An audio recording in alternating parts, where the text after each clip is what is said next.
दोस्तों अस्सलाम वालेकुम वरहमतुल्लाहि वबरकातुहू। आज जुमा का दिन है। आज फिर मैं बातें आपसे करना चाहता हूँ कि इस जुमा के दिन आज हमारे मस्जिद में कौन सी बातें हुई और क्या बातें हुई, ये बात मैं आपसे करना चाहता हूँ। बातें हमारे उलमा ने जो ये बताया, कहा कि शक नहीं, इसमें कोई शक नहीं कि अल्लाह के रसूल सल्लल्लाहु अलैहि वसल्लम के लिए अल्लाह ताला ने जो मोहब्बत के लिए कहा है कि अगर तुम अपने माँ बाप से ज़्यादा, अगर अपने बीवी और बच्चे से ज़्यादा, अपनी औलाद से ज़्यादा और अपने कारोबार से ज़्यादा अल्लाह के रसूल सल्लल्लाहु अलैहि वसल्लम से मोहब्बत नहीं करते हो तो उस दिन का इंतज़ार करो जब तुम पर अल्लाह का अजाब आ जाए। इसमें शक नहीं दोस्तों कि आज वो अल्लाह का अजाब हमारे किस रूप में हमारे ऊपर आ रहा है, हमें ये दिखाई दे रहा है। और रही बात आप सल्लल्लाहु अलैहि वसल्लम पर इल्ज़ाम लगाने की, जो कुछ लोगों ने अल्लाह के रसूल सल्लल्लाहु अलैहि वसल्लम पर इल्ज़ाम लगाया, तो मैं आपको बताऊं, ये हदीस है कि एक शख्स जो कि ईसाई था, उसने जो है कलमा पढ़ कर के मुसलमान हो गया और वो कुरान और हदीस की बातें इतनी ज़्यादा और इतनी याद करता था, अल्लाह के रसूल सल्लल्लाहु अलैहि वसल्लम के साथ इतना ज़्यादा रहता था कि अल्लाह के रसूल सल्लल्लाहु अलैहि वसल्लम ने उसे वही कातिब बना लिया। लेकिन जिसके दिल में बुग़्ज़ और हसद रहती है, अल्लाह एक दिन ज़ाया कर देता है, एक दिन सामने ला करके दिखा देता है। मामला यूँ हुआ कि एक दिन वो इस्लाम से मुनफरिद हो गया, हट गया इस्लाम से, और लोगों में ये चर्चा करने लगा कि मोहम्मद सल्लल्लाहु अलैहि वसल्लम को कुछ भी नहीं आता, जो मैं लिख कर देता था वही मोहम्मद सल्लल्लाहु अलैहि वसल्लम पढ़ते थे। लेकिन यह बात अल्लाह को इतनी नागवार गुजरी कि जब उसकी मौत हो गई,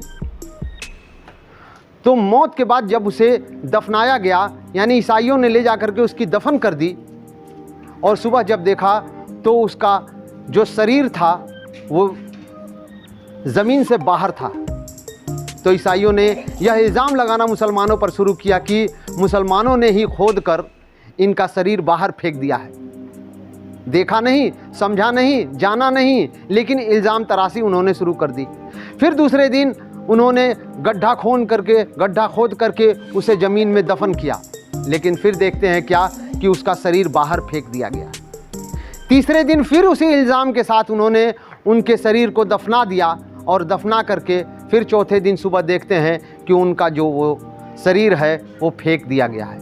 अब उन्हें इस बात की समझ हो गई कि कोई बंदा एक रात में इतना गड्ढा नहीं खन सकता और मिट्टी को निकाल कर बाहर नहीं फेंक सकता।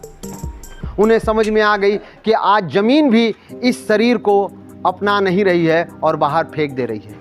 तो ये रही इल्ज़ाम की बातें, और इल्ज़ाम हमेशा चलता रहेगा। लेकिन आज मुसलमान जो अपनी मोहब्बत का इजहार इस तरीके से कर रहे हैं कि मार करके, पीट करके, ईंटा चलाकर, पत्थर चलाकर वो एहतजाज जो कर रहे हैं, वो सरासर गलत है। ना इसकी इजाज़त इस्लाम देता है और ना मैं कभी कहूँगा।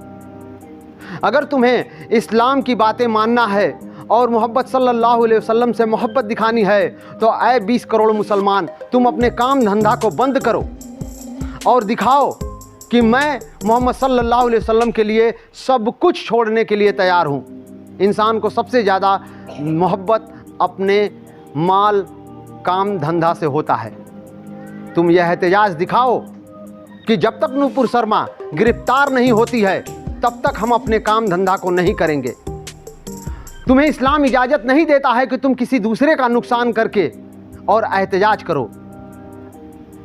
अगर तुम्हें नुकसान करना है तो अपना नुकसान करो। कल अल्लाह के रसूल सल्लल्लाहु अलैहि वसल्लम के सामने खड़े होगे तो कहोगे कि आए मोहम्मद सल्लल्लाहु अलैहि वसल्लम, हमने आपके लिए अपने सारे साधन कुर्बान करने के लिए तैयार थे।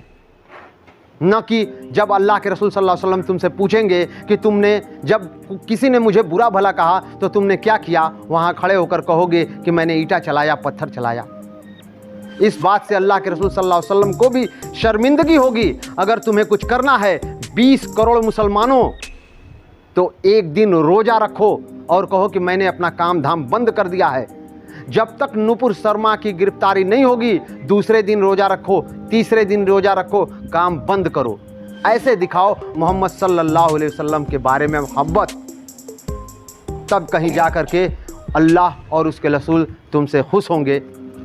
वरना जैसे तुम्हारा चल रहा है वैसे चलने दो। अगर तुम्हारे पास उन्हें मोहब्बत दिखाने की ताकत नहीं है तो तुम किसी का नुकसान करके अपने मोहब्बत और एहतजाज का काम न करो। अस्सलामु अलैकुम वरहमतुल्लाहि वबरकातुहू।